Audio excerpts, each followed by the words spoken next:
Euh, on est actif à Bruxelles, en Wallonie, à travers des groupements locaux, des groupements spécifiques autour de syndromes. Donc, on a des groupements actifs autour du syndrome de Williams, par exemple, des groupements actifs autour de la trisomie 21 et d'autres groupements qui se regroupent pour mener toute une série d'actions. Alors effectivement, parmi nos actions, il y a eu beaucoup de choses qui ont été faites sur l'inclusion scolaire et c'est ce qui nous rassemble d'ailleurs aujourd'hui. Et donc on était très heureux de pouvoir vous proposer ce webinaire qui est une initiative de famille comme souvent et comme toujours, j'ai envie de dire, au sein de l'association.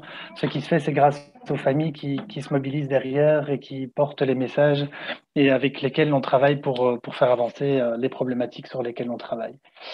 Euh, donc, l'objectif de cette soirée par rapport à l'inclusion scolaire, c'est évidemment de donner des outils qui sont très concrets par rapport à ce qui se fait sur le terrain. C'est vrai qu'on a passé aussi du temps à parler du concept d'inclusion, etc. Donc, l'idée, là, c'est vraiment de se détacher plus de la réflexion générale pour aller vraiment dans le concret et pouvoir aborder des outils pratiques qui pourront être utilisés par des professionnels sur le terrain et qui parleront aussi certainement aux familles qui cherchent aujourd'hui à scolariser leur enfant dans un parcours inclusif et avoir des idées pour mener à bien cette scolarité. Quelques petits mots aussi concernant l'organisation pratique et technique. Emeline et Myriam, vous me compléterez si jamais je dis des bêtises, mais donc on a bien une interprétation qui est prévue ce soir parce que certaines interventions se feront en anglais. Donc il y a une possibilité d'avoir une interprétation vers le français. Et inversement, on a des invités qui viennent de l'étranger et donc pour eux, ce serait également possible d'avoir une interprétation du français vers l'anglais. Et pour avoir accès à cette interprétation, vous trouverez en bas de l'écran Zoom, vous voyez, il y a une petite terre, enfin un petit rond avec l'onglet interprétation. Il y a anglais, français. Il y a d'autres salles, je ne pense pas qu'il y ait du chinois et du japonais malheureusement, mais en tout cas de l'anglais et du français, vous en trouverez sous la bonne appellation. Oui, juste pour expliquer Oui, pourquoi il y a d'autres salles.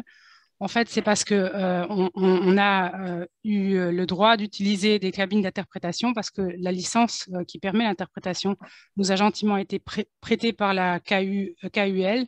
Et donc, en échange de bons services, pour les remercier de nous avoir prêté cette licence, on autorise les étudiants de la KUL de s'exercer un petit peu vers le néerlandais. Et donc, les autres cabines sont pour des étudiants qui traduisent vers le néerlandais. Voilà, merci beaucoup Myriam pour cette précision. de rien. Euh, dans le déroulé donc, de la soirée, c'est moi qui aurai la lourde tâche de modérer les échanges, en tout cas de veiller au respect des timings. Donc, je vous indiquerai dans le chat quand il restera 1 ou 2 minutes avant la fin de la présentation pour que vous puissiez tout doucement clôturer avec votre intervention. Et sinon, je ferai un rappel à l'ordre avec mon micro si jamais je vois que ça s'attarde. Mais peut-être pour que le déroulé soit le plus fluide possible, ce qu'on fera, c'est qu'on enchaînera les différentes interventions et ensuite on gardera un moment de questions-réponses pour la fin du webinaire. Donc, ce que je vous propose, c'est au fur et à mesure où vous avez des questions, peut-être soit de les noter sur une feuille pour les poser à la fin directement ou alors les inscrire dans le chat. Et nous, on pourra compiler ainsi les différentes questions. Il y a certainement des questions qui se recroisent.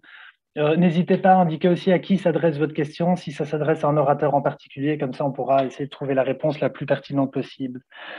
Euh, Autre petite chose, comme je l'ai dit tout à l'heure, n'oubliez pas de bien couper votre micro chez vous pour que les personnes qui font les présentations n'aient pas de bruit parasite. C'est vrai qu'on est déjà, je vois que le compteur est monté à 85, donc c'est vrai qu'on est nombreux. Et voilà, ça c'était pour un petit peu l'organisation de la soirée. Et avant de commencer, donc je voulais juste prendre 2 petites minutes pour vous donner une information parce qu'il y a beaucoup de questions qui ont été posées par rapport à ça. C'est concernant le suivi qui a été donné par la ministre de l'Éducation sur la condamnation de la Fédération Wallonie-Bruxelles par le Comité européen des droits sociaux en ce qui concerne l'inclusion des enfants avec un handicap intellectuel en Fédération Wallonie-Bruxelles. Donc, elle s'est engagée au moment de la conférence de presse que nous avions organisée le 2 février dernier à réunir une table ronde pour justement réfléchir à des pistes d'action, des recommandations pour améliorer cette inclusion des élèves avec un handicap intellectuel dans l'enseignement ordinaire. Donc, cette table ronde, elle est en train de s'organiser maintenant. On a identifié toute une série d'intervenants venant un peu, enfin, avec différents profils, allant des syndicats, des fédérations de pouvoir organisateurs, des familles, des jeunes en situation de handicap, des professionnels de terrain, que ce soit des directions d'école, des enseignants, des services d'accompagnement, enfin, tous les intervenants qui interviennent de près ou de loin dans ces questions d'inclusion scolaire. Et donc, il n'y aura pas d'invitation ouverte vraiment à tout le monde, puisqu'on doit malheureusement avoir une centaine de personnes grand maximum pour faire cette table ronde et pour pouvoir travailler en atelier. Par contre, on va quand même essayer de faire une réserve de participants. Et pour l'instant, il nous manque surtout des profils de terrain avec peut-être des enseignants qui ont une expérience avec l'inclusion d'élèves et qui seraient d'accord de participer à cette table ronde. Également des directions d'écoles qui ont mis en place des projets spécifiques dans leurs écoles et qui voudraient partager lors des tables rondes leur expérience, leurs bonnes pratiques et pour pouvoir réfléchir avec nous à ces recommandations qu'on fera à l'issue de cette table ronde. Donc ce que je vous propose, c'est les personnes qui se reconnaissent dans ces profils, qui voudraient participer à la table ronde, c'est soit de m'envoyer un petit mail, je vous indiquerai mon adresse mail dans la conversation, ou alors de mettre directement ici dans la conversation si vous êtes ou non intéressé avec vos coordonnées et en quelle qualité vous souhaiteriez participer si vous êtes enseignant, directeur ou vous venez d'un autre milieu pour qu'on puisse ensuite avoir une réserve et qu'on puisse vous contacter pour venir compléter le panel. Donc voilà, comme ça vous avez, je pense, toutes les informations qu'on voulait vous donner rapidement en début de séance. Je pense que maintenant, donc on a 1h30, la fin du webinaire est prévue pour 21h30. Donc je propose qu'on rentre dans le vif du sujet avec Guylain Majerotte qui va nous présenter le contexte de l'inclusion scolaire en Belgique, orienté évidemment sur la pratique puisque c'est le thème de la soirée. Donc voilà, je laisse la parole à Guylain et je mets en route mon chronomètre pour 10 minutes exactement. Et bonne soirée à toutes et tous. Bonsoir à tous. Bonsoir à tous et à tous. Donc, le thème sur lequel va porter cette soirée, ce webinaire, c'est d'aborder la question de la pédagogie avec les élèves qui ont un handicap intellectuel. Dia. Et donc, c'est dans le cadre du pacte pour un enseignement d'excellence que se pose la question de la pédagogie.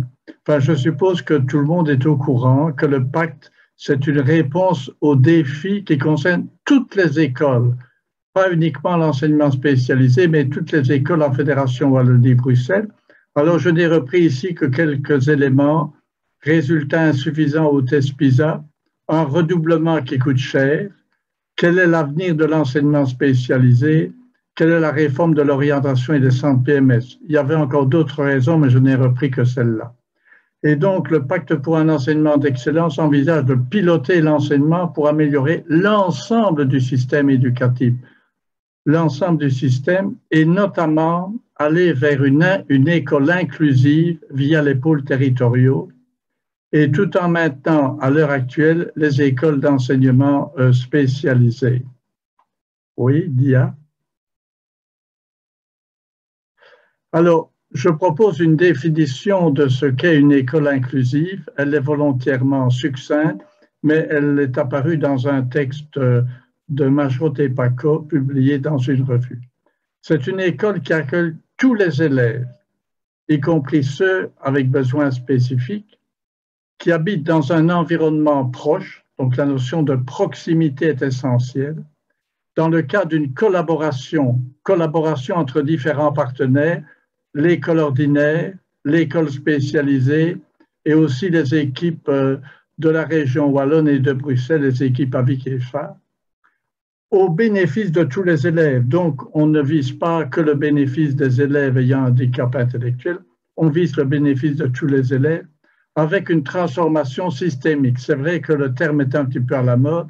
Ça veut dire que tout le système de la scolarité doit changer en termes de contenu, de méthode, de stratégie en éducation. Donc, c'est une transformation systémique qui devrait seule permettre d'aller vers une école inclusive. Dia.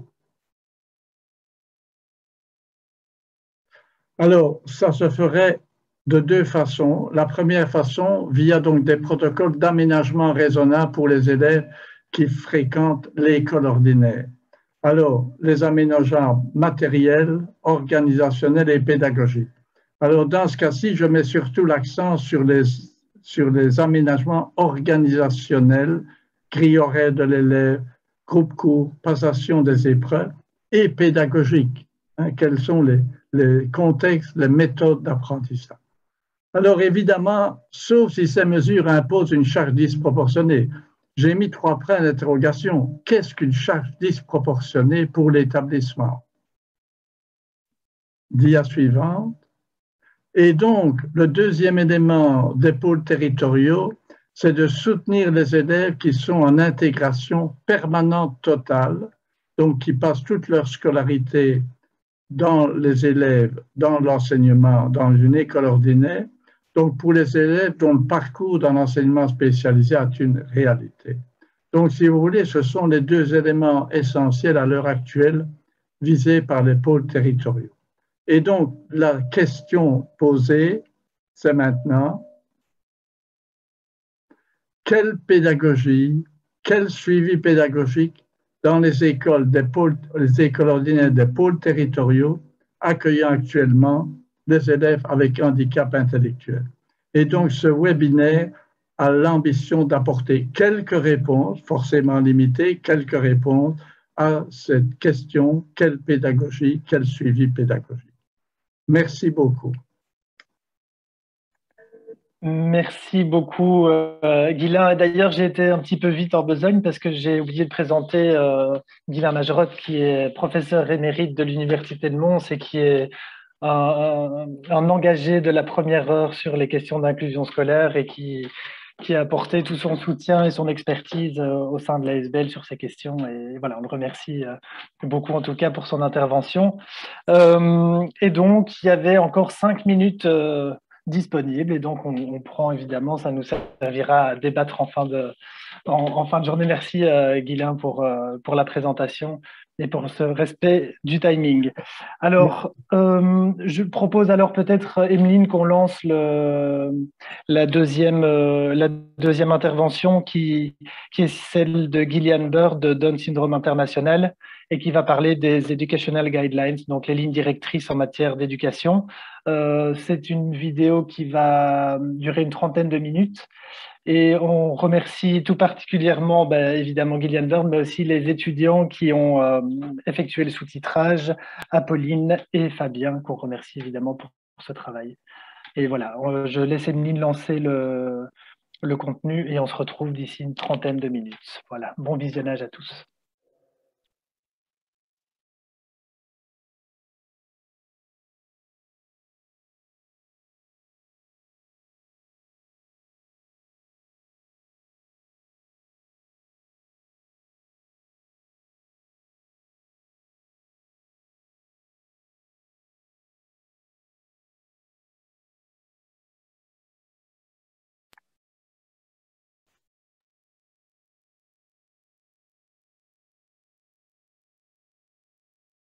Thank you to ASBL for inviting me through Down Syndrome International to be talking with you this evening.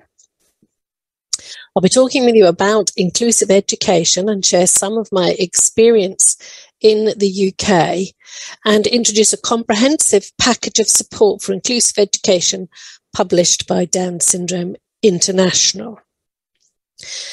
Both my experience and the publication focus on inclusive education for learners who have Down syndrome. But the most important parts of the guidance are applicable for all learners with additional needs, particularly learners who have an intellectual disability. You may notice that I am representing the work of 2 organisations, the Down Syndrome Association of England, Wales and Northern Ireland, and also Down Syndrome International, which published the document, right? So now I'm sharing my screen so that you can see the slides.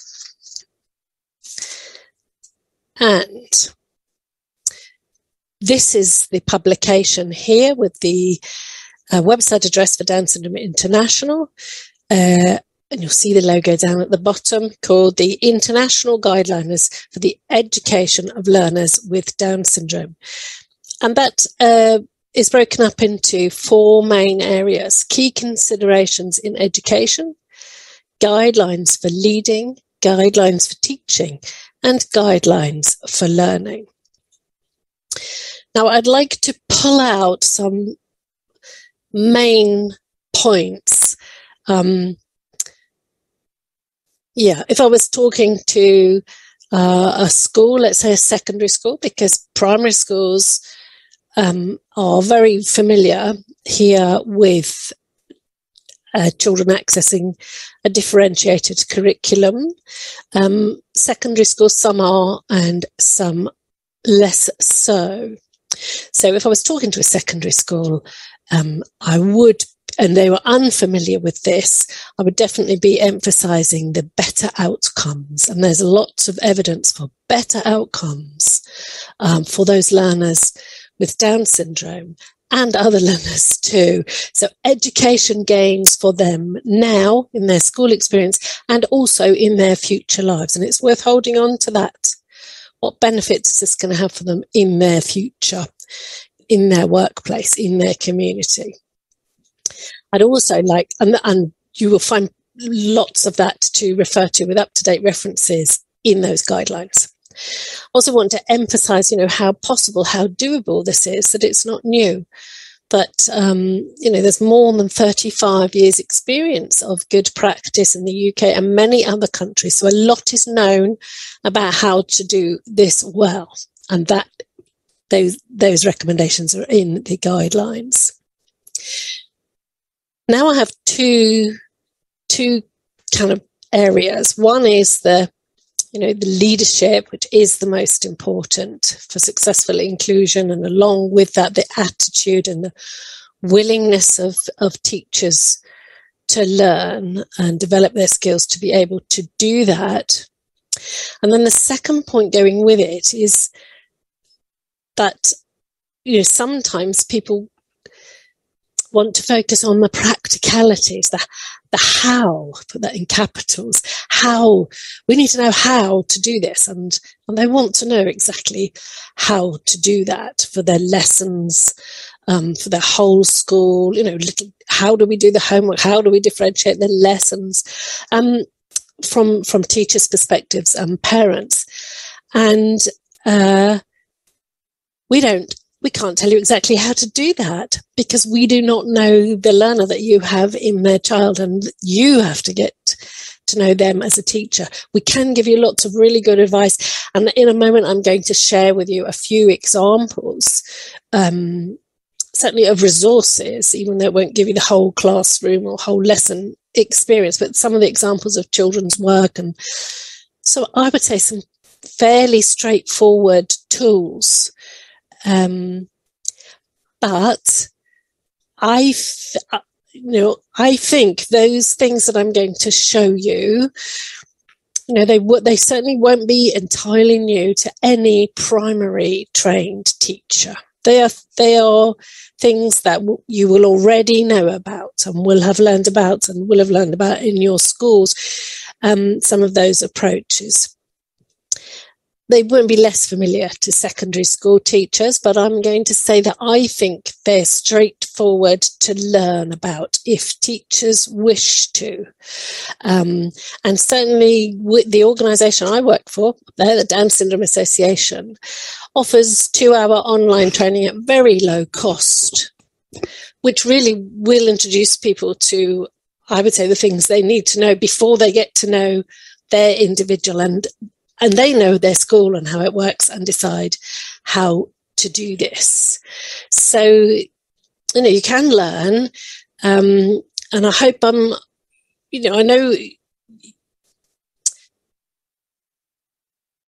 well, let's just say it's not like you have to do a massive course to be able to do this. You just need some key information and then can get started on the practical side.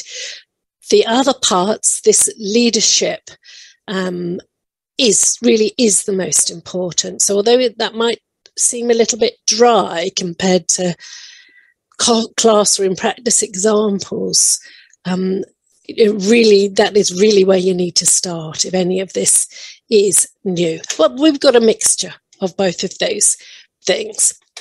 I also wanted to be clear that we are talking about this for learners, children of all ages in education, and it does mean being included in lessons with same age peers as much as possible.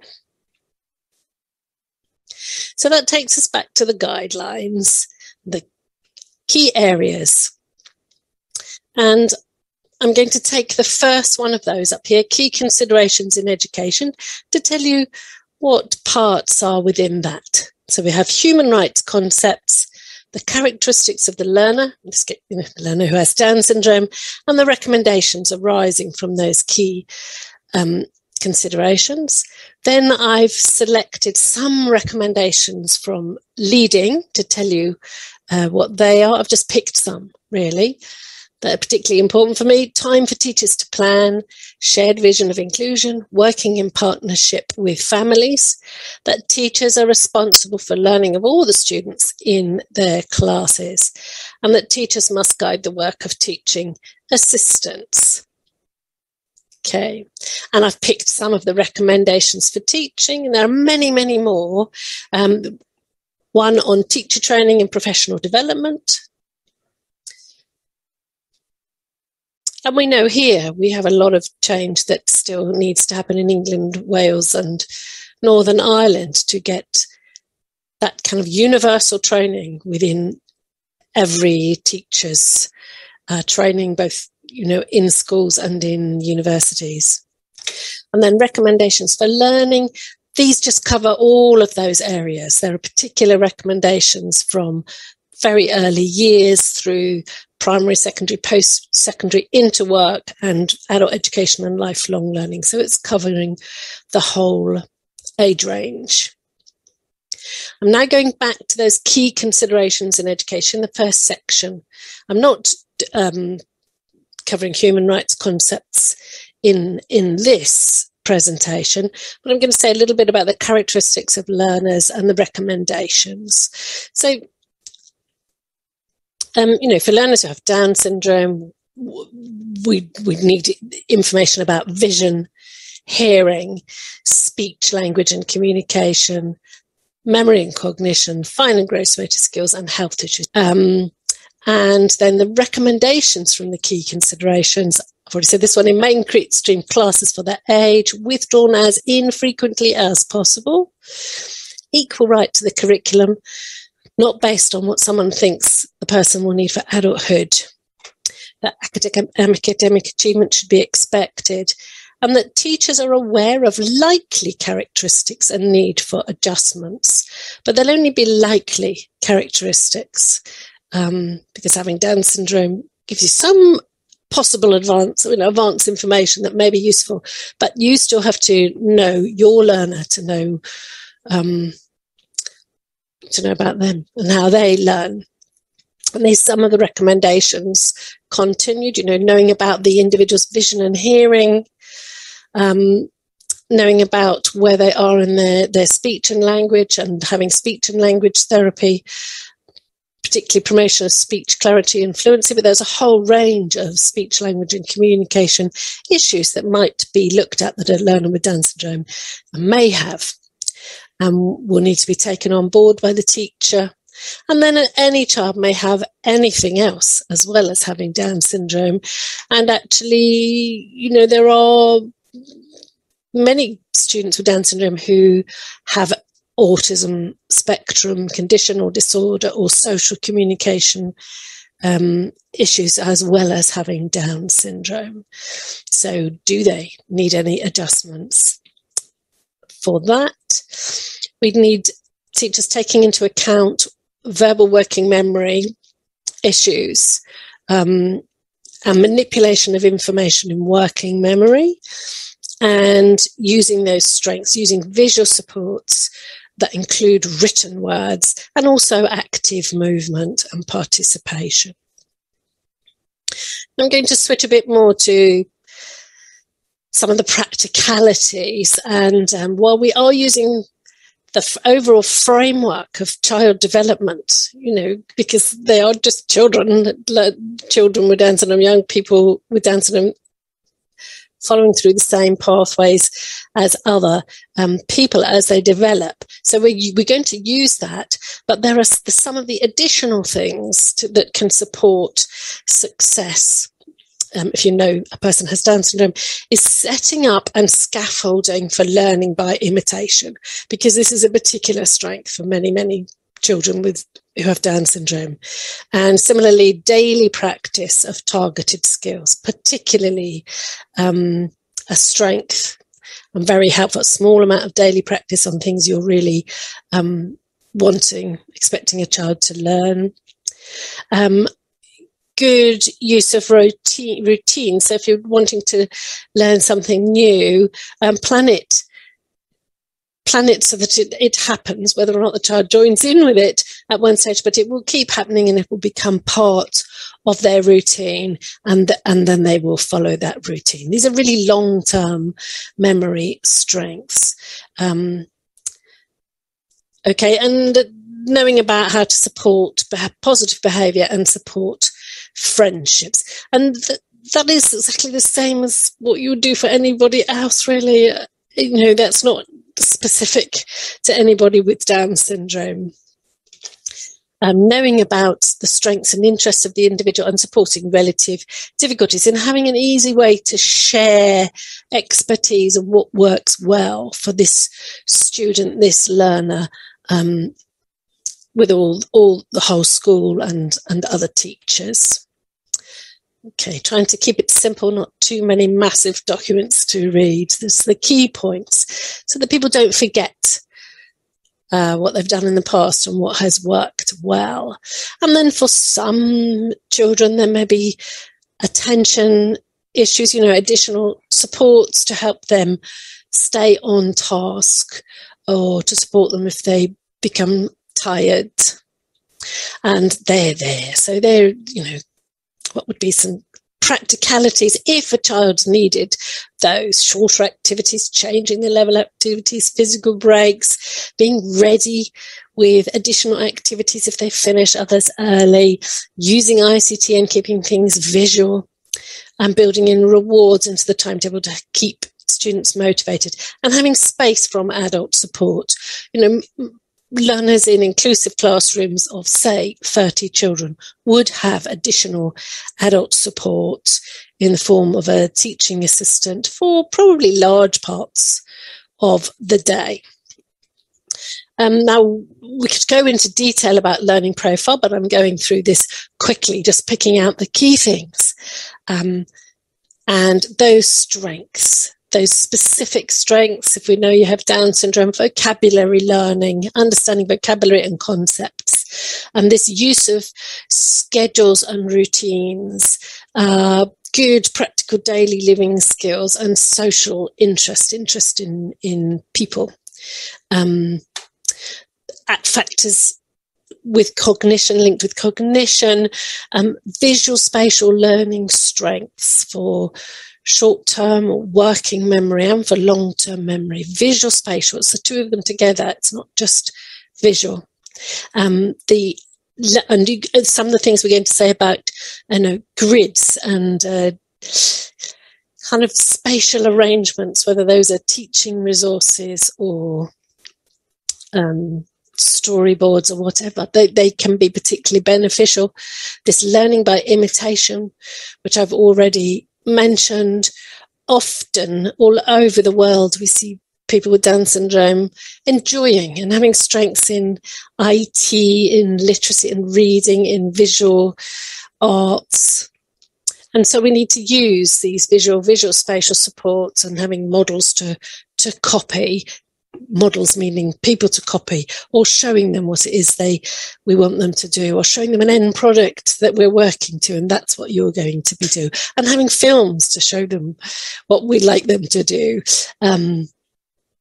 Okay, So all of these strengths here, and then the things which aren't strengths. So verbal memory and learning just by spoken words alone. If it's just spoken information, it's not so easy for people with Down syndrome to hang on to that and to process it and to use it. And then a whole range of speech, language and communication issues which are possible, but you may not have many or only, many of them, but there are quite a lot of things that you're more likely to have if you have Down syndrome. And you can find out about all of those by joining our training, and you should have a speech and language therapist helping you who does know about this individual and about how people with Down syndrome learn and the issues for them. Then we've already mentioned the hearing issues, vision issues that particular child has. And there are some things to know about motor skill development. And then if a child also has autism, things that will be relevant from there. The little image there shows a picture of what somebody without Down syndrome may see, and just a less clear picture, which is how it's thought that people with Down syndrome see. So even at a basic level, if you know you have a learner with Down syndrome, you would want very clear resources. You'd want black felt pens for writing and clearer images and big, bold lines for writing on. So some really quite simple things that will be very helpful for all people with Down syndrome. And in our training, or your own organisations, you'll have Down syndrome organisations, and they will run similar training, I would think. Okay, now I was taking a switch to look at social inclusion in class, and how vital it is to be a welcome member of class and school, even down to thinking about where we sit you, so you can see the board and so you can see children and so you're part of things. And that really matters for shared activities with peers, for developing friendships, and doing that in the classroom as well as outside the classroom. So you're put into pairs to do things, or small groups to do things, or given jobs to do with other people. So you're part of this world. And also that we want to promote independence. And for children to be independent, we need to be asking them to do things they can do without needing support. So there'll be different kind of levels of what we're expecting and what we're asking them to do. But independence and friendships, vitally important.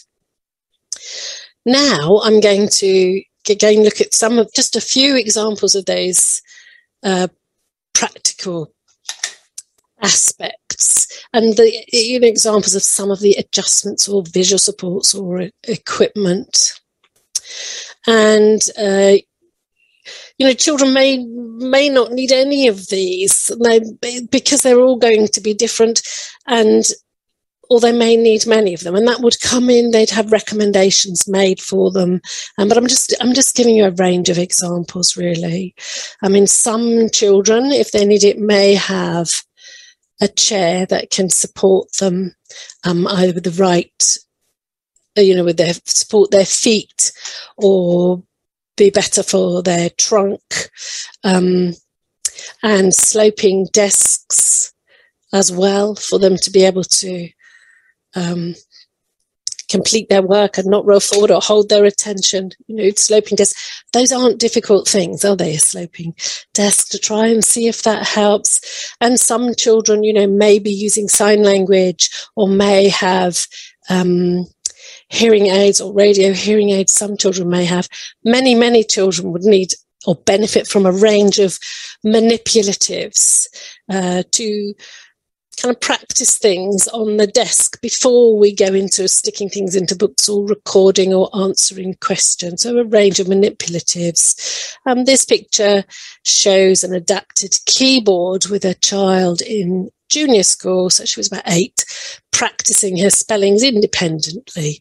And there are there are many programs, computer programs and apps for iPads that will benefit our children, many of them exactly the same apps that will benefit every other child, and some that may be a little bit more specific for them. Now, I mentioned about visual spatial memory, and simply put, nice use of timetables and visual grids, and I've put in a 3-piece storyboard here, which could be used for putting information down for the child to remember in a sequence, or you could have a 5-piece storyboard, or for as children move through primary school and become able to do their own notes or own recording. A grid. There are all sorts of grid type things that could be useful and use visual spatial. And then the basics of visual timetables. And I've just put in a few different examples. And obviously it's secondary. That will, well, many people in secondary would use the same timetable that everybody else uses, but you can have a more visual version of that. And now in next boards, okay, visual things to help organise time and to use these visual spatial strengths. Now, a little bit about thinking of the breakup of how a lesson and using visual supports for different parts of lessons. So the whole class presentations where teachers talking and children are listening, there can be visual supports there to help them attend, to help them listen. And for the younger children, that may be an assistant drawing or writing on a whiteboard about what the teacher's talking about. And then I've got an example of a junior age child. So she's 9 years old, and there was a whole series of lessons about the history of the Titanic. And that's her listening book. So for every sort of series of lessons where we're on a topic, they made her listening books really to support her listening, where she's got key pictures and key characters, and she can look through that while she's listening. We've got a few examples of lively resources. These were for, very individual children who needed these, but lots and lots of children wouldn't need anything so big or significant, but some children would.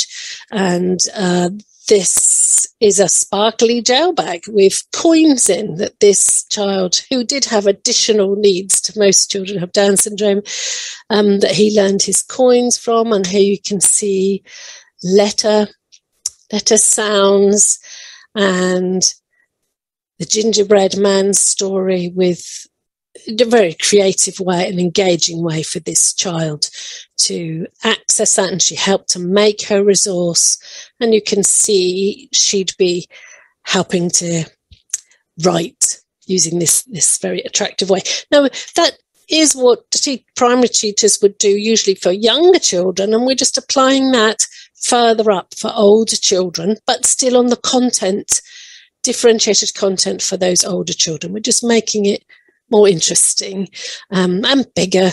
And the same here, lift the flap resources. This was for year 6 child, so 10, 11, and she was going on to be able to write her own story, but this made it very engaging, and she was able to work out her story and write small parts of it before then moving on to write the story. I mentioned manipulatives and for vocabulary and keywords, and you can make those right across the curriculum with pictures and with words, and they're stuck into a book, so you can pull those out and work with them on the desk, and then go on to record in your workbook. And this is my last slide, just to pose a few questions about curriculum and suggestions. So we're following the regular programme, and, as an ideal for most students, and what do we need to do? What adaptations do we need to make for that individual to make it work for them?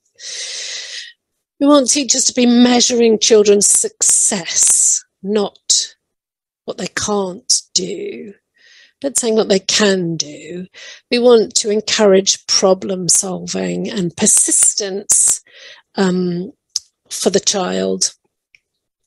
we do need to consider motor skills, whether it's for fatigue or handwriting or participation in PE.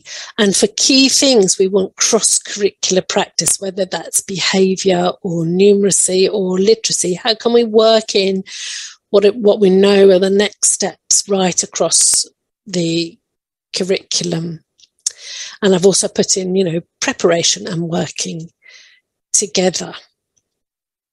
Okay, that's just a selection of some things as tasters, but I'll finish by reminding you this. You know, it's nice to have a few ideas, but really it is going back to the leadership and teacher training for teachers. And some of the examples I've given, you know, they are just averages for children with Down syndrome. There will be 7-year-olds with Down syndrome who could write sentences and paragraphs and and there will be teenagers who are included who can't do that. So we really have a full range of abilities and skills, and we'd like you to be thinking about including all of those students. Okay, I've used examples for learners who have Down syndrome, but it will be the same for many, many, many children, and certainly the same approaches that are very clearly expressed in the International Education Guidelines. Thank you.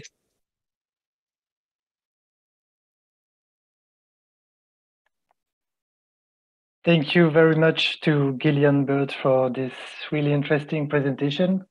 Je pense qu'elle est avec nous ce soir, donc pour des raisons pratiques, l'intervention avait été enregistrée précédemment, mais donc si vous avez plus tard des questions qui concernent cette présentation, elle pourra alors vous répondre directement. Donc voilà, n'hésitez pas en tout cas à l'interpeller si vous aviez des précisions à avoir sur cette présentation.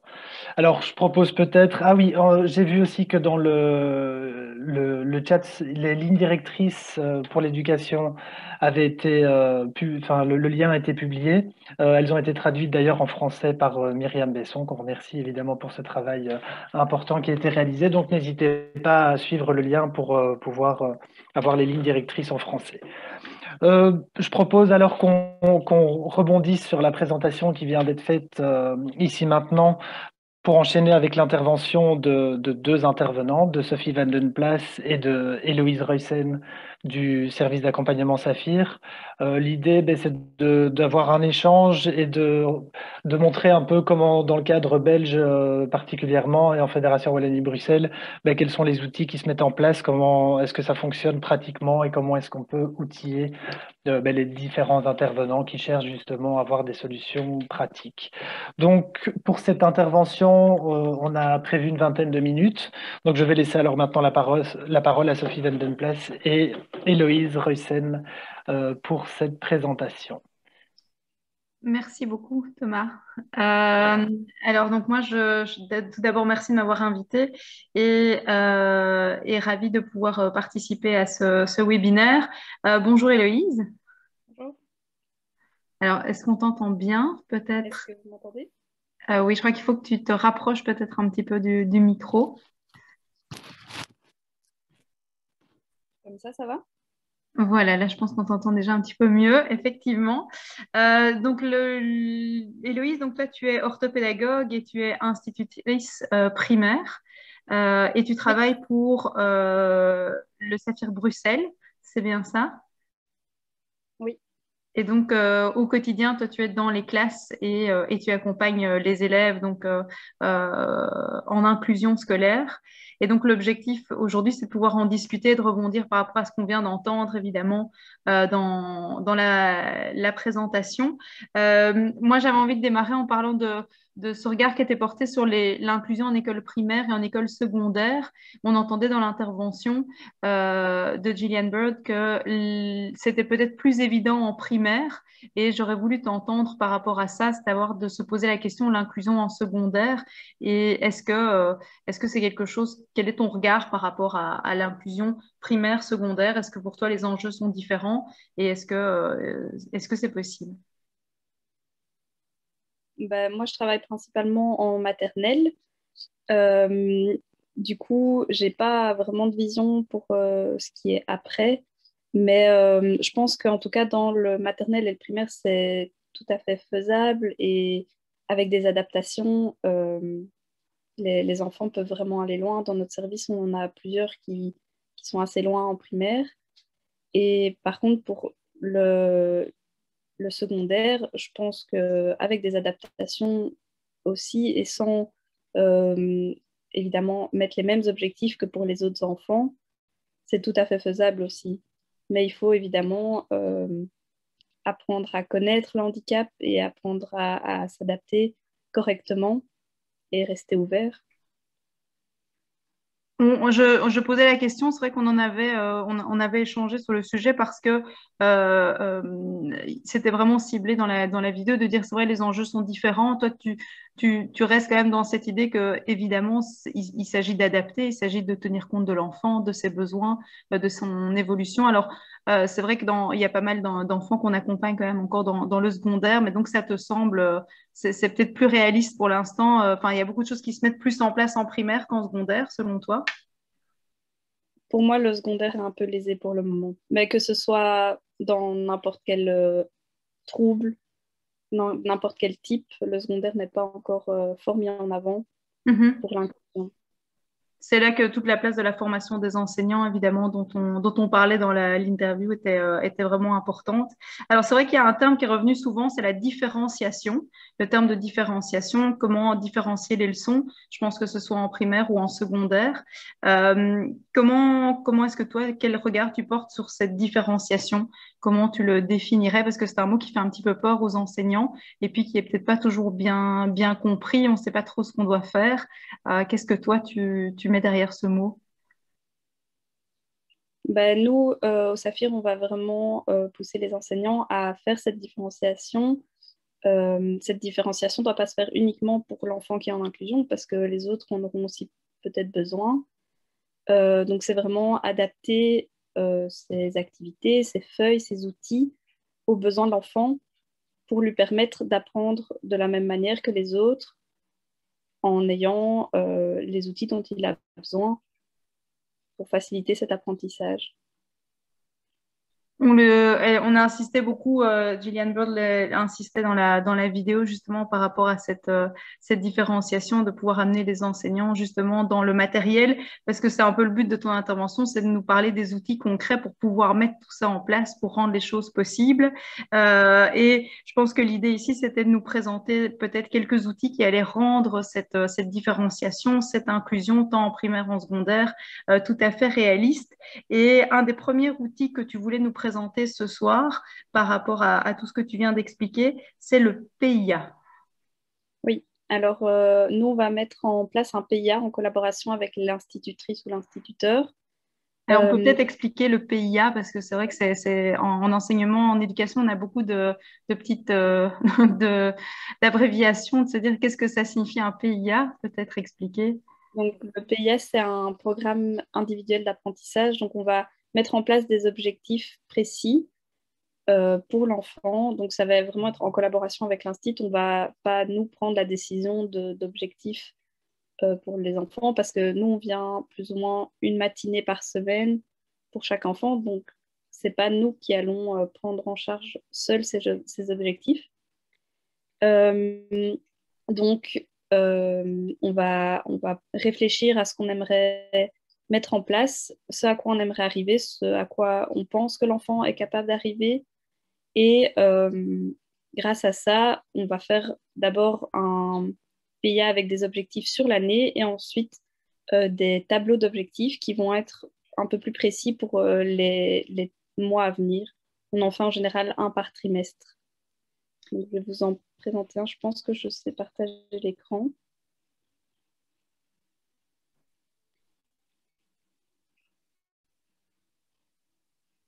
Pendant que tu t'occupes de ça, le PIA, c'est vraiment, comme tu disais, c'est un outil en fait pour, à la fois pour les enseignants, ça va leur permettre d'être plus au clair par rapport à ce qu'ils doivent faire, mais aussi pour les enfants, quoi. Voilà. Donc ici, ça permet en fait, comme tu viens de le dire, de mettre un objectif à l'enseignant et de voir où il doit aller, où il doit emmener l'enfant. Et évidemment, on ne met pas la pression. Si l'objectif n'est pas rempli, voilà, c'est pas grave, on essayera pour plus tard, on prend le temps. Mais c'est vraiment permettre à l'enseignant d'avoir un fil rouge pour avancer dans les apprentissages de l'enfant. Donc voilà, ici c'est un tableau d'objectifs d'un enfant de première primaire. Je vous laisse un peu regarder. On a à chaque fois les évaluations qu'on fait à la fin de chaque trimestre et qu'on présente au cours d'une réunion pluridisciplinaire avec tous les intervenants qui suivent l'enfant. On voit que c'est assez explicite aussi dans la formulation, l'importance que ce soit très clair pour l'ensemble de l'équipe, puisque comme tu disais, il y a beaucoup d'intervenants aussi. On voit que dans les outils et la méthodologie, vous êtes très précis pour guider vraiment l'enseignant dans la démarche. Oui, oui, parce que effectivement, donc il y a nous donc les aides pédagogiques, mais nous on travaille aussi en binôme pour chaque enfant avec un accompagnateur qui va lui faire le lien, la triangulation entre les différents intervenants, donc l'école, les professionnels, nous, enfin un peu toutes les personnes qui sont la famille aussi. Donc ce tableau permet vraiment d'avoir une vue d'ensemble sur ce qu'on va mettre en place, que chaque intervenant soit au courant pour que, par exemple, la logopède puisse travailler sur les mêmes apprentissages. Donc, c'est à la fois un outil pédagogique, mais c'est un outil de communication aussi entre tous les intervenants pour qu'il y ait une cohérence dans le projet et qu'il soit construit vraiment en équipe, quoi. Et alors, ici, en général, on essaye de mettre des outils pour arriver à cet objectif. Évidemment, nous, on va amener ces outils en classe, on va guider l'institutrice ou l'instituteur. Mais voilà, on donne déjà quelques pistes pour permettre à l'institutrice de visualiser déjà ce qu'elle pourrait faire et donner des pistes et éventuellement qu'elle puisse se lancer là-dedans. C'est de la formation continue que vous leur offrez en fait par tous ces documents et les outils que toi tu apportes sur le terrain. C'est ça. Et évidemment, nous, on s'occupe que du pédagogique, mais les accompagnateurs, eux, vont vraiment, en général, ils sont de formation psy, donc ils vont être dans tout ce qui est développement. Et alors, ils vont aussi faire suivre les apprentissages à la maison. Et je vais vous montrer aussi un PIA, du coup.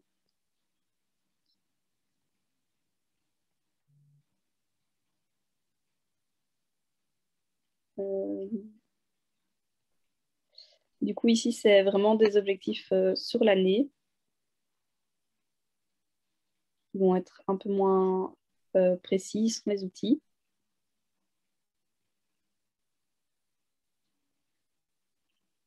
C'est aussi un document, le PIA ici que tu nous montres, qui sera accessible à l'ensemble de l'équipe et aux parents aussi. Oui, bien sûr.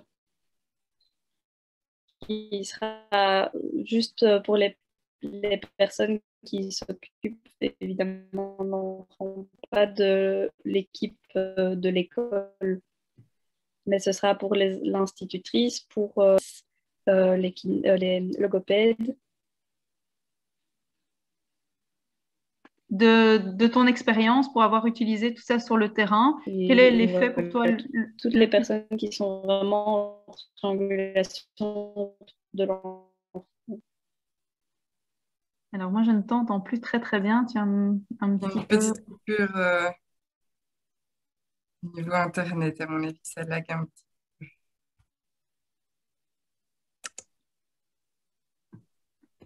Oui, je crois qu'on l'a un petit peu perdue. Oui. Elle est en pause. Je pense que j'ai une mauvaise connexion. Voilà, on t'a retrouvé. Vous m'entendez? Oui, là on t'entend. Voilà. Voilà, je te posais juste la question d'expérience, en tout cas, d'utilisation de ce PIA et de ces tableaux d'objectifs. Quel est l'impact pour toi le plus positif dans la démarche et l'utilisation de ces outils pour les enfants? De la mise en place des PIA? Ben, ça va vraiment être le fait qu'on va pouvoir donner aussi un objectif à l'institutrice et ça va pouvoir lui permettre d'être motivée aussi par rapport à ça, d'avoir des idées et d'être beaucoup moins perdue par rapport à ce projet d'inclusion. Et du coup, peut-être au prochain objectif, c'est de mettre des objectifs plus hauts en se disant on peut y arriver, on peut se donner les moyens. Donc ça permet vraiment d'engendrer toute cette motivation, cette envie d'avancer, d'aller plus loin. Donc il y a vraiment deux choses, le côté rassurant aussi, structurant pour l'enseignant, pour rendre tout ça possible grâce à votre accompagnement, et puis la motivation que ça va générer. C'est vrai que les objectifs, c'est un super outil motivationnel, donc c'est assez intéressant. Dans la vidéo, on a entendu parler beaucoup des supports visuels, de l'importance de ces supports visuels. Est-ce que toi, ce sont des outils que tu utilises, je pense, aussi dans ta pratique? Oui, nous, on va beaucoup signer en fait avec les enfants dès le plus jeune âge. Donc, on utilise le langage Sésame, qui est un dérivé de la langue des signes, mais un peu plus simplifié qui va être plus adapté à notre public. Donc, on signe nos paroles, ce qu'on leur demande, pour, dans un premier temps, que eux puissent faire des demandes aussi, parce que la parole arrive plus tard. Mais aussi pour donner vraiment ce côté imagé. On a aussi tout ce qui est pictogramme. Je peux aussi vous en montrer. Donc ça, on met beaucoup dans les classes. On propose aux institutrices. Donc vous avez ici le pictogramme avec le geste Sésame. Donc vous en avez vraiment pour toutes les activités. Ça va permettre à l'enfant de voir directement ce qu'il peut faire et comprendre aussi ce qui se passe s'il n'a pas eu toutes les informations au niveau de l'oral. Ces pictos-là, ils sont aidants aussi pour l'enseignant, qui lui peut-être ne maîtrise pas le langage Sésame. Oui, en général, c'est un peu ça, c'est permettre aussi à l'enseignant d'avoir des petits post-it, on va dire, sur les signes, parce que c'est vrai que c'est une langue à apprendre en plus, donc c'est un apprentissage, c'est pas toujours facile. Donc nous, on essaye vraiment de signer le plus possible quand on est en classe pour que l'enseignant voit les signes qu'on fait, qu'il puisse les reproduire. C'est vrai que dans un premier temps, ça va être beaucoup les mêmes signes, donc ça va arriver. Ils vont les retenir assez vite, mais pour les activités, ça va être des signes plus spécifiques qu'ils vont utiliser évidemment moins souvent. Donc ça permet d'avoir ce moyen mémotechnique en classe pour l'enfant et pour les intervenants. On voyait que les visuels, c'était aussi dans le fait de créer du matériel de support plus visuel. Tu rejoins le regard de Gillian Bird qui disait que finalement, ces horaires ou ces planifications de journée ou le fait de rendre tout ça plus visuel, finalement, ça va être aidant autant pour l'enfant porteur de trisomie que pour n'importe quel autre enfant qui finalement pourra être tout à fait aidé par le matériel qui aura été proposé dessus. Oui, alors en effet, en maternelle, en tout cas, tout ce qui est semainier, journalier, va toujours être mis en place, que ce soit pour un enfant à besoin spécifique ou les enfants ordinaires. Donc ça, c'est toujours mis en place. Après, nous, on va en général l'adapter et on va utiliser des pictogrammes que les enfants ont l'habitude de voir, on va l'agrandir et on va peut-être proposer une autre utilisation qui va être plus simple. Mais en général, on va toujours en place un journalier ou un semainier. Ici, je peux vous montrer un semainier qui a été mis en place où on voit vraiment les différentes parties de la journée avec les pictogrammes et les personnes avec qui l'enfant est au moment de ses activités. Donc ces pictogrammes, c'est des pictogrammes qu'ils connaissent en général depuis qu'ils sont petits, donc qui sont faciles d'utilisation pour eux. Ça va être un apprentissage comme un autre, bien sûr, mais on pousse vraiment là-dedans et de garder cette continuité de pictogrammes. Ça leur permet de pouvoir se situer dans le temps et de ne pas avoir de mauvaises surprises, on va dire, sur des changements d'horaire. Par exemple, ici, ça permet vraiment de structurer sa semaine en disant, voilà, demain on va à la piscine, normalement c'est le mardi, mais là tu vois que c'est lundi qu'on va à la piscine. C'est pas le mardi, ça permet vraiment de structurer, de rassurer dans aussi, le temps aussi. Oui, c'est ça, de les rassurer, de ne pas avoir... parfois, c'est des organisations qui peuvent arriver et qui arrivent très souvent. Et voilà, ça les permet de vraiment se stabiliser. ce que je trouve le plus intéressant, c'est que finalement, cette diversification, parce qu'on parlait de différenciation, mais diversification des supports va être utile pour tous les enfants. Et j'aimais beaucoup le fait que Gillian Bird insiste beaucoup de dire si elle s'adresserait à des enseignants du secondaire, c'est de dire finalement, on obtient de très bons résultats et cette diversification de supports, elle est positive pour tous. Elle va vraiment aider chacun. Ce que tu viens de présenter pourrait être intéressant et pertinent pour tout le monde. En général, ce qu'on met en place dans les classes est toujours utilisé par les autres enfants. Et en général aussi, quand moi je travaille avec les enfants, je sors mes activités qui vont être évidemment très visuelles et avec beaucoup de manipulation. J'ai tous les enfants qui arrivent autour de moi et qui veulent participer. Je pense qu'il y a quelqu'un qui parle. Oui. Est-ce que la personne qui a son micro allumé pourrait le couper, s'il vous plaît? Sinon, on peut le faire peut-être d'ici, on va regarder. C'est déjà fait, je l'ai fait. Ah, merci, merci.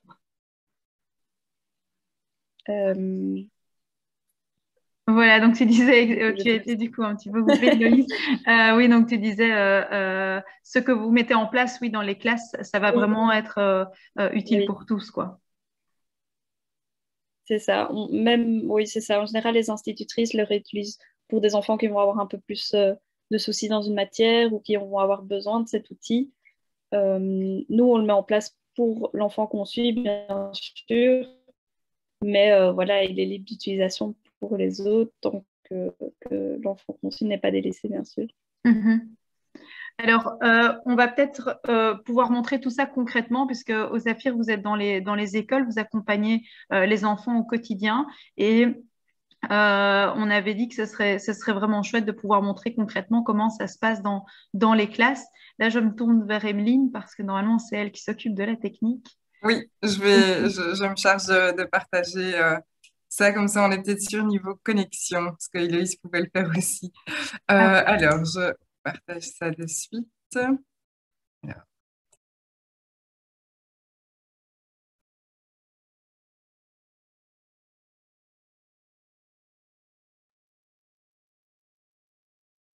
C'est une matinée d'atelier dans la classe de Monsieur Joël.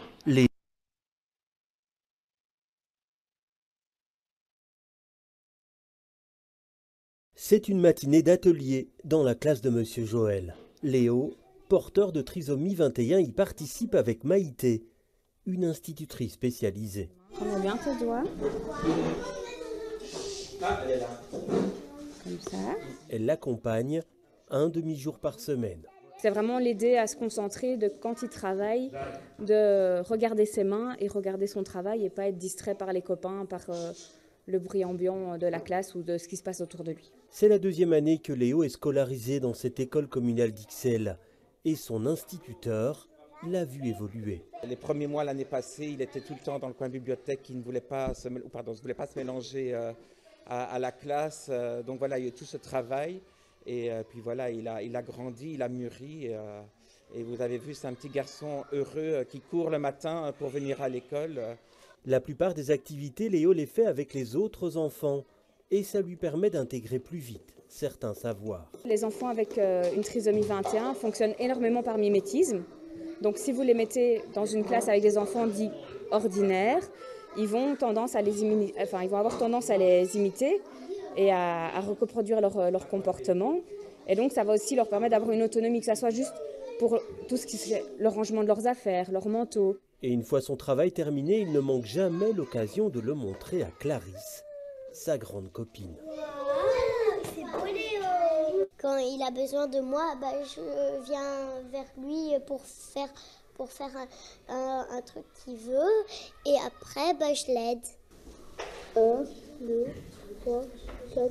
Marois, elle, est en 3e primaire, à l'école Saint-Pierre à Anderlecht. Ça se passe vraiment bien. J'aime bien mes amis et madame. Elle y est inscrite depuis la maternelle, suivie également par la SBL Saphir, qui l'aide dans son apprentissage. Pour les primaires, on va rentrer souvent dans des notions plus abstraites. Donc l'idée, c'est de les rendre plus concrètes pour les enfants. avec du matériel adapté. Donc ça peut être par exemple une latte adaptée, ça peut être, là comme ce matin c'était unité disait, donc le fait qu'elle puisse vraiment manipuler, repasser vraiment par tout ce qui est manipulation avant d'intégrer ces notions-là. Un soutien précieux pour son institutrice, car même si Marois est considérée comme une élève comme les autres, son programme d'apprentissage est régulièrement adapté. À la base, on se dit qu'est-ce qui est utile pour Marois, à quoi ça va lui servir, est-ce que ça a du sens pour elle? Et donc du coup, on se base vraiment sur des choses qui sont très concrètes et qui peuvent lui apporter des plus dans la vie plus tard de tous les jours, qui vont faire qu'elle peut, pour la mener en fait à un maximum d'autonomie. Et ce que les équipes pédagogiques espèrent, c'est que Marois et Léo puissent rester le plus longtemps possible dans l'enseignement ordinaire.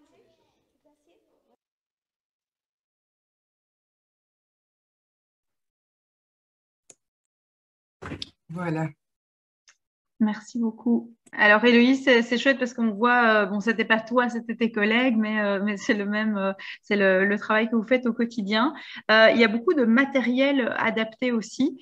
Pour toi, ça fait partie de la boîte à outils de l'enseignant maintenant, aujourd'hui, en primaire, en secondaire, il faut qu'ils aient les outils pour pouvoir justement adapter. On voyait les ciseaux notamment, on parlait des lattes, etc. C'est quoi le matériel de la boîte à outils pour toi, pour l'enseignant d'aujourd'hui? Ben, nous, on a tout dans notre sac, enfin, je parle pour nous trois, mais je pense qu'on l'a tout. On a notre plumier avec différents types de ciseaux. Donc, je ne sais pas si vous voyez bien. On a différents manches qui vont permettre de s'adapter à chaque enfant. Donc, on les teste, on voit lequel correspond le mieux. On a vraiment pour tous les niveaux. On a même des petits ciseaux comme ça où il suffit d'appuyer. Donc, ça permet vraiment de toucher à tout dès leur plus jeune âge et pour n'importe quel niveau. On a également tout ce qui est crayon et marqueur qui vont être triangles. Je ne sais pas si on voit très bien, évidemment, c'est difficile à montrer comme ça. Donc, le manche va être de forme triangulaire avec des petits antidérapants. Ça va permettre de placer les doigts de la bonne manière directement sans avoir trop de manipulation. Le crayon trop petit qui glisse. On a la même chose pour les crayons d'écriture avec le petit mousse et les marqueurs aussi assez gros avec la pointe qui rentre parce qu'évidemment on ne gère pas toujours sa force pour éviter de ne pas casser tous les marqueurs. Et alors nous on travaille aussi beaucoup avec tout ce qui est pince pour la motricité fine. Donc, on a aussi toutes sortes de pinces pour tous les types d'exercices. Et pour les lattes, comme tu viens de dire, on a des petits supports, soit des lattes, est-ce que vous m'entendez? Oui. Ok, je vois que ma connexion avec ça. Ça permet d'adapter sur n'importe quelle latte. Il y a des petits, je ne sais pas si vous voyez, de tenir. Parce qu'évidemment, quand on trace, on met beaucoup de force. Et donc, la latte peut partir dans tous les sens. Et voilà, on utilise aussi beaucoup les time timers. Ça, je pense que c'est utilisé dans énormément de classes. Ça leur permet vraiment de structurer leur travail, de savoir quand est-ce qu'on a fini, quand est-ce qu'on peut jouer. Donc, ça les aide beaucoup. Et alors, en tout cas, nous, en maternelle, on a beaucoup nos petits bols de couleurs. Je pense que Mathilda doit en avoir aussi en primaire, avec nos petits pompons. Et donc, ça permet de faire des tris, de travailler les couleurs, de travailler les tris de matière, les tris de couleurs. On a aussi des perles pour tout ce qui est motricité fine, enfilage de perles sur des supports ou des fils. Et voilà, moi, c'est vraiment mes outils de base dans mon sac. Après, évidemment, j'ai toutes les activités que je fais pour les enfants, que j'adapte et que je fais en fonction de ce que je veux travailler, ce dont on a parlé avec l'institutrice dans les objectifs. Et voilà, c'est tout. Ça, c'est vraiment, on va dire, mon pilier de base. Tu disais, donc ça, c'est toi qui l'apportes. Est-ce que les enseignants parce que comme tu disais, toi, tu n'es pas là toute la semaine non plus. Est-ce que pour toi, on parlait de cette idée de formation justement des enseignants et de se dire, à un moment donné, il faut qu'eux soient outillés. Est-ce que les enseignants avec lesquels tu travailles, tu sens cette découverte chez eux du matériel que tu leur fais découvrir et l'envie aussi de se le procurer, c'est-à-dire de pouvoir équiper leur classe de ce matériel qui, de nouveau, enfin, ça me semble évident quand tu le présentes, va servir finalement à n'importe quel élève à un moment donné ou à un autre dans son apprentissage s'il rencontre une difficulté. Et donc, finalement, ça devrait faire partie du matériel de base. Peut-être juste avant, je vais laisser Héloïse répondre, mais juste Oui, après, peut-être juste pour vous enseignants.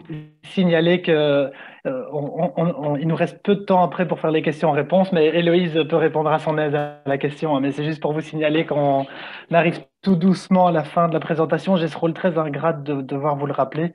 J'ai failli rebondir sur la question du time timer, mais on n'en a pas pris ce soir. Mais voilà, je laisse Héloïse répondre en tout cas à la question de Sophie.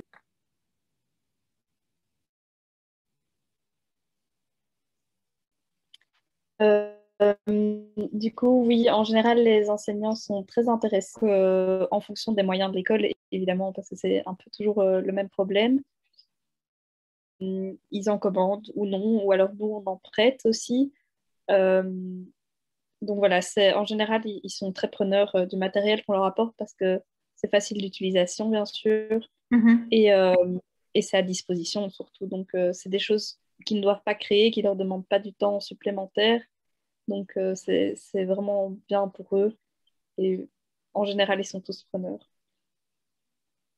Voilà, Thomas, je ne vais pas. J'avais encore d'autres questions, je ne vais pas les poser. Je suis vraiment désolé, hein, c'est très intéressant. Alors, je vous ai déjà accordé les 5 minutes que Guylain n'a pas pris en début de présentation. Mais je vois qu'il est déjà 21h15 et si on veut garder un petit peu de temps pour les questions-réponses, voilà, je propose qu'on puisse les prendre et vous aurez encore sans doute l'occasion d'intervenir s'il y a des questions qui vous sont adressées. Mais voilà, en tout cas, c'est vraiment très intéressant de voir tous ces outils pratiques et rentrer vraiment dans le détail et le concret parce que je pense que c'est vraiment ce qui est attendu ce soir, de voir comment effectivement ça fonctionne dans les classes, avec quel matériel on fonctionne, etc. Et c'est vrai qu'on a vu le travail qui est fait par le Saphir. Je pense qu'il y a sans doute des familles qui sont avec nous aujourd'hui et qui seraient intéressées de savoir vers quel service se tourner. Je sais qu'il y a aussi nos collègues du SAPAM qui participent à la soirée, je pense en tout cas. Donc, n'hésitez pas à vous manifester dans le chat, peut-être pour aussi donner les coordonnées de vos services et pour que les parents puissent se tourner vers vous pour avoir un accompagnement dans les classes, etc. Je sais que parfois les listes d'attente sont longues et qu'on n'arrive pas à avoir un suivi immédiatement, mais en tout cas, n'hésitez pas peut-être à renseigner ici dans le chat les contacts utiles pour que les familles puissent se tourner vers vous pour les accompagnements futurs et pour les aider dans dans leur projet inclusif. Donc, je pense que maintenant, on a, je dirais, un bon quart d'heure pour des questions-réponses. Je ne sais pas s'il y en a déjà qui ont été posées dans le chat. Plutôt, je laisse peut-être Emeline si elle a repéré une question ou l'autre déjà qui était adressée à nos intervenants. Sinon, n'hésitez pas à lever la main, enfin à vous manifester, à poser une question par rapport aux présentations qui ont été faites ce soir. Voilà, donc je vois plein de questions qui arrivent. Je vais prendre celles dont j'ai pris note au fur et à mesure. Donc c'était lié à la présentation ici de Sophie et Héloïse. Et donc les questions étaient donc c'était par rapport au PIA, il me semble. Quelles sont les principales craintes des enseignants et de quelle manière vous faites face à ces craintes? Donc voilà, je laisse Héloïse et Sophie répondre à cette question.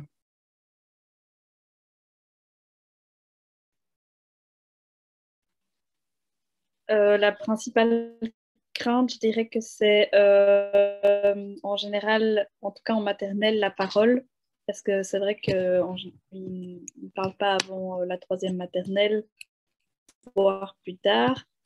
Et c'est vrai qu'en général, les enseignants voient mal des apprentissages sans cette parole fluide.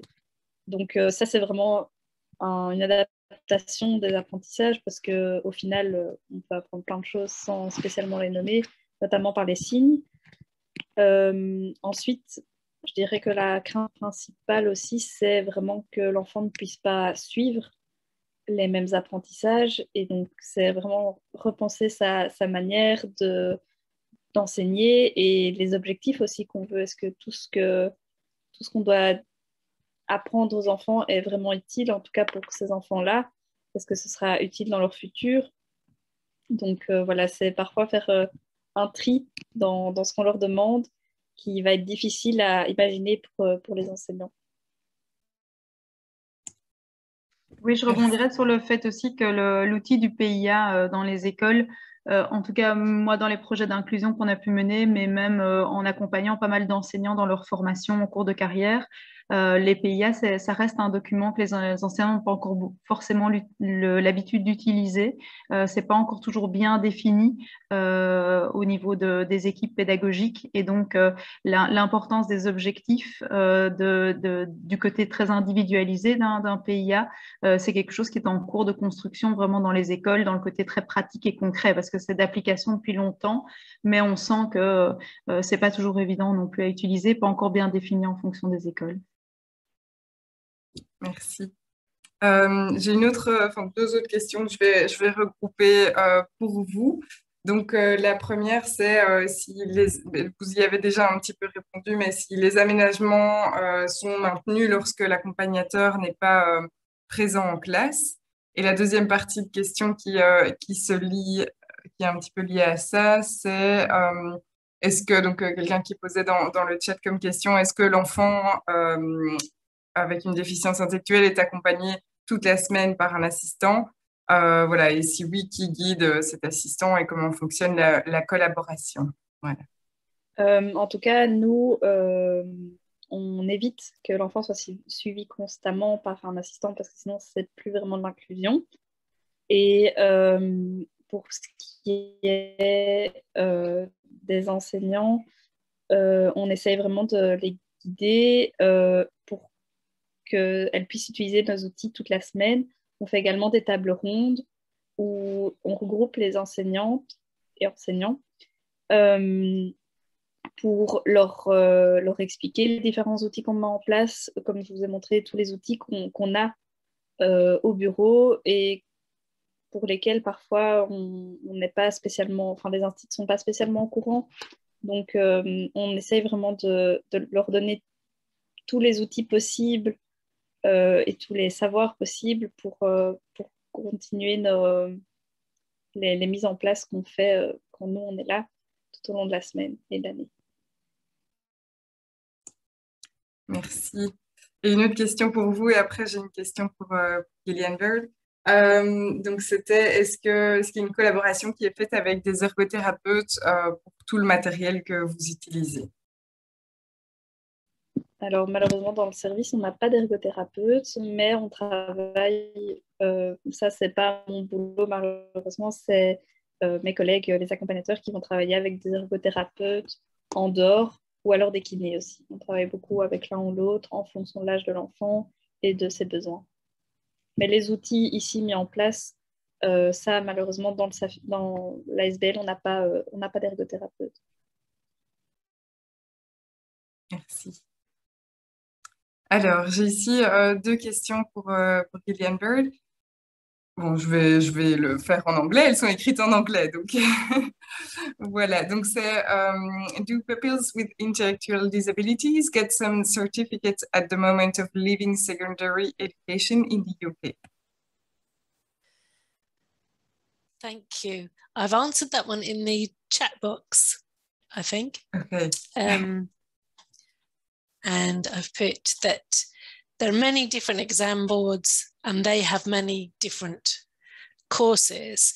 And there's one called entry-level courses, which are co-teachable in the regular classes, so in the GCSE classes, but you're taking a different course, but it's still part of GCSEs, and you take a different exam. Then some students would take the regular exams, GCSEs, and then there are some different types of courses that are more practical for a range of learners. And ASDAN is the exam board that does this range of different courses. And many students would take some ASDAN courses, but you're talking about 1 or 2 lessons a week of ASDAN, probably.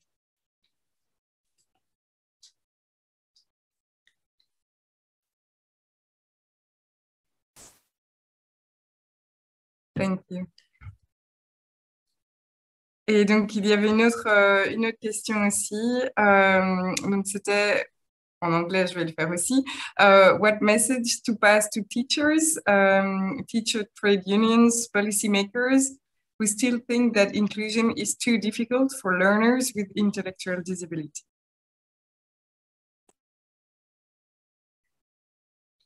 Sorry, who's that question for? Is that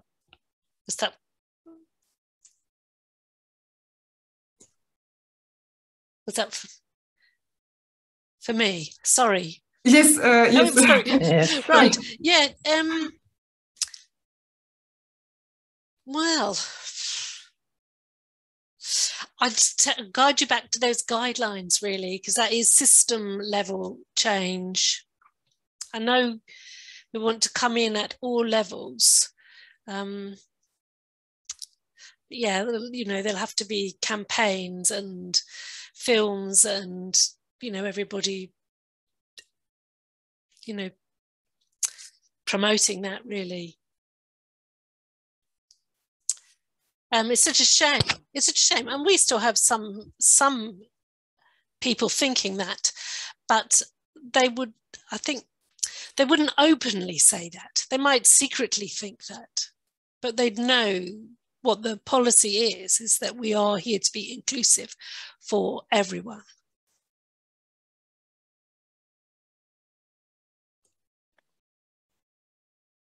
I'm not saying it's easy for all teachers either, but it is their job, isn't it? It's to, you know, we'd like everybody to be able to go to their local school in their community and to have their needs met.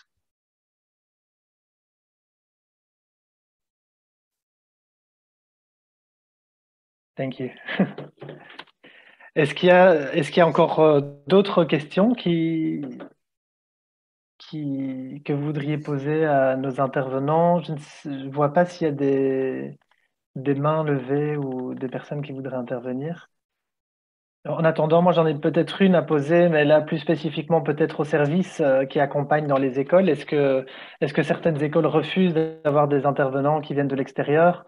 Ou est-ce que c'est quelque chose qui n'est pas négociable, et si un accompagnement est fait pour un enfant, l'école doit d'office ouvrir ses portes à ce service? Je ne sais pas si...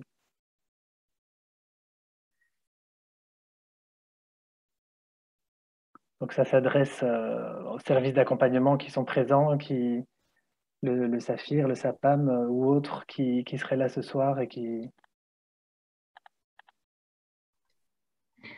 Je ne sais pas si on m'entend, je suis désolée, Oui. mais Héloïse a dû nous quitter, là, comme elle remplaçait au privé Mathilda qui était malade. Je vais répondre à la question. Donc, en général, on est assez bien accueillis dans les écoles parce que voilà, c'est tout un travail aussi de préparation au niveau du projet. Et donc, si l'école est partante pour le projet, bien sûr qu'on est bien accueilli et que l'école est en partenariat avec un service comme le nôtre. Donc voilà, je ne vais pas répondre plus longuement parce que je crois qu'on est pressé. Merci. Est-ce qu'il y a d'autres questions? Il y a une question ici aussi pour Gillian, qui est écrit dans le chat. What kind of supports in school do children with Down syndrome have in the UK? The kind of support? Well, they would have outside agencies, so speech and language therapy, and particularly for the younger children, occupational therapy. But they might have, some other outside agency involvement, and of course, health, hearing, vision, as needed. Within the classroom, within the school, most children would have an additional assistant for all of the day, really, in a class of 13. Okay, but it would still be the teacher's responsibility to do the planning. That person is there to help, to help prepare resources and to support the learner and to, give them breaks if they need them, or refocus them, make it interesting. Yeah, and most children would have that for most of the day. It would be unusual to not have that.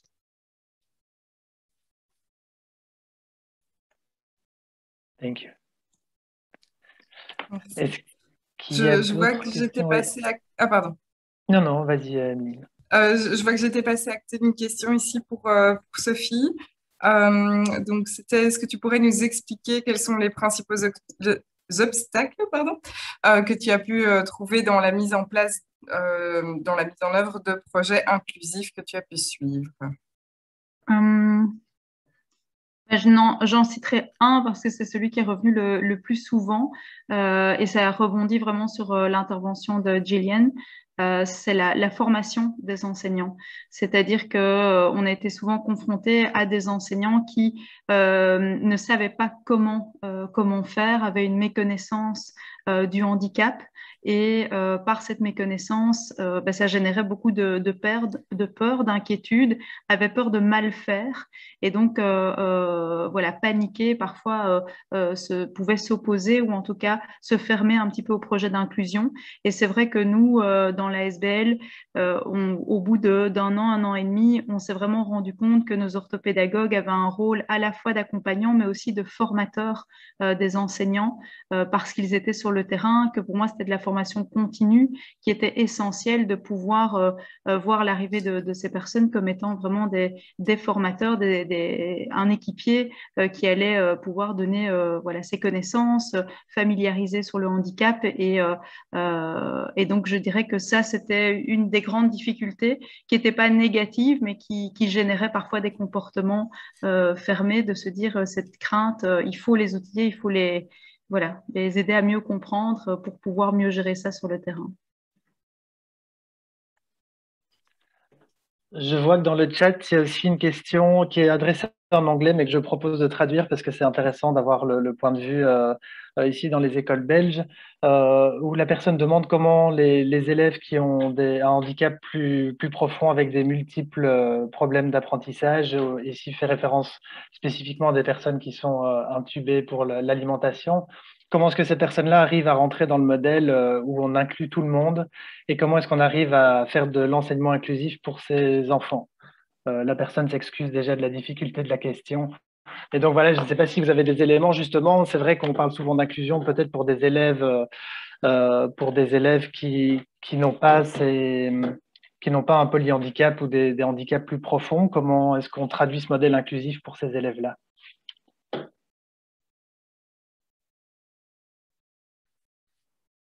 Je vais viser Sophie peut-être pour y répondre. Moi? Éventuellement, si. D'accord.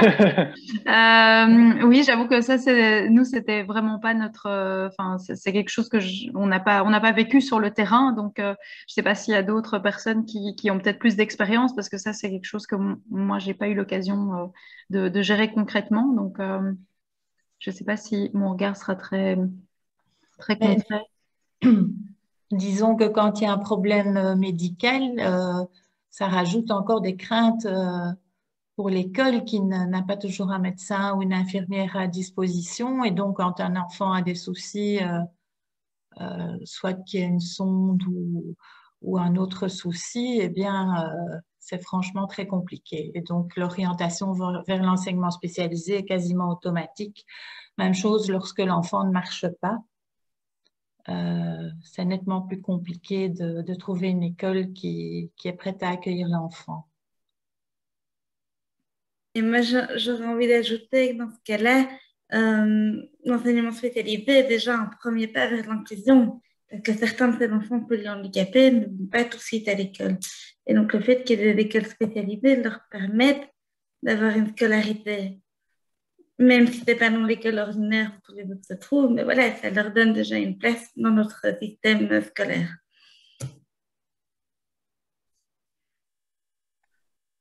Merci. Est-ce que quelqu'un voulait encore réagir par rapport à cette question? Sinon, je propose, je ne sais pas, Emeline, s'il y avait encore des questions. Guyliane voulait bien répondre. Ah, pardon, d'accord. Okay. Thank you. I just wanted to say there is a lot of work to do for the children with profound and multiple and very, very complex needs. And that in the UK, quite a few of them are at primary school, but not many are included at secondary school. And with my colleagues in DSI, we're actually looking at that, and we want to, because I could see how it can be done with a more sensory experiences and how you can, and still do it in a mainstream school. But it might not be in the same class with your peers. We might have to have a different type of approach with small groups of children. There's a problem with doing that though. Once you set up a kind of special class in a mainstream school, which might well be appropriate for learners with very complex needs, schools want to put everybody in them. So they'd want to put everybody with additional needs into those special classes. I don't know if that makes sense. So there is a problem, but we do need to look at the curriculum and how we can make mainstream schools more inclusive. And we'd have to work with colleagues who are very specialised in that already, in meeting their needs already.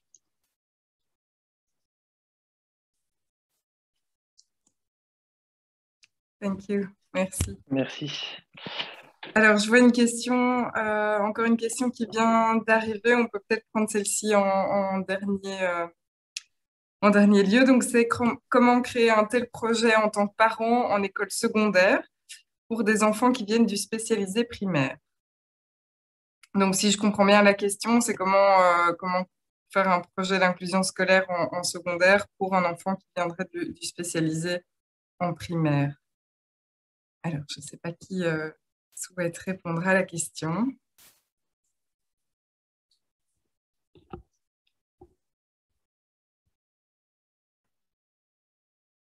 Sophie? Oui, répondre à la question, je ne sais pas si j'ai la bonne réponse, mais en tout cas, je pense que l'outil qu'Héloïse a présenté tout à l'heure, le PIA, logiquement, c'est un outil, comme je disais, pas toujours bien défini, mais qui est censé aussi accompagner l'enfant du primaire vers son secondaire, c'est-à-dire de pouvoir repartir de ce qui a été déjà mis en place pour pouvoir construire la suite de son parcours. Je pense que la présence de structures comme le Saphir est aussi quelque chose que les enseignants accueillent toujours avec volontiers, parce que c'est une véritable aide. Et après, je pense que c'est quelque chose qui se prépare, qui va se construire avec l'ensemble des intervenants, avec une direction qui est en tout cas d'accord de réfléchir à la manière de le mettre en place, à le structurer pour le bien de l'élève et de l'ensemble de la classe, parce que on l'a suffisamment insisté. Je pense que c'est là qu'il y a un vrai changement à amener, c'est de dire que ça va apporter énormément à l'ensemble du groupe classe et énormément à l'équipe pédagogique qui va sortir peut-être de ces outils classiques, qui va aller chercher plus loin pour aider tous les élèves de la classe. Donc voilà, je pense que ça se construit et que le PIA peut être un bon moyen de faire ce lien, de dire il y a déjà un travail qui a été fait, que ce soit dans l'ordinaire ou le spécialisé, c'est un vrai travail qui a été fait et qui va accompagner l'enfant dans son parcours secondaire. Mais c'est vrai que c'est challengeant parce que les écoles secondaires se sentent sans doute moins outillées, on le disait tout à l'heure. Les profs sont parfois plus craintifs dans la mise en place par le fait qu'il y ait plusieurs profs, plusieurs cours différents, une gestion du temps différente. Mais je reste convaincue, pour l'avoir expérimenté, que ce sont des projets tout à fait possibles et extrêmement positifs à construire en équipe en tout cas.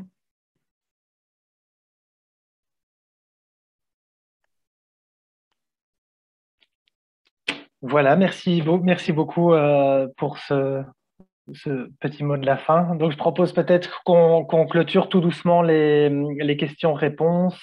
Malheureusement, on doit s'arrêter un moment. C'est vrai qu'on avait prévu 1h30 et que c'est court pour aborder toutes les problématiques, mais en tout cas, je pense que le fait qu'on soit si nombreux ce soir pour parler de cette problématique, c'est positif et j'espère que ça donnera à chacun l'envie de revenir chez lui, soit de poursuivre des projets inclusifs qui sont déjà en cours ou alors de les mettre sur place peut-être avec moins d'appréhension, de crainte, sachant qu'il y a des projets qui fonctionnent, qu'il y a des professionnels qui sont là pour pouvoir les accompagner tout au long de ces projets.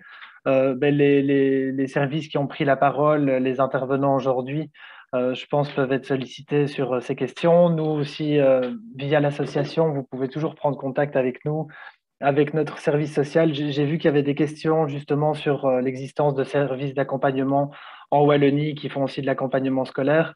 Voilà, n'hésitez pas à nous appeler. Je pense qu'on peut mettre dans le chat le lien vers notre service social pour qu'on puisse vous orienter si vous cherchez des solutions ou des services qui peuvent vous accompagner dans ces projets. Je voulais dire aussi peut-être pour terminer avec un mot plus politique ou un appel en tout cas sur les choses qui doivent être entreprises pour pouvoir avancer sur ces questions d'inclusion scolaire. Je pense qu'il y a beaucoup de choses qu'on doit faire au niveau politique pour pouvoir soutenir ces projets inclusifs.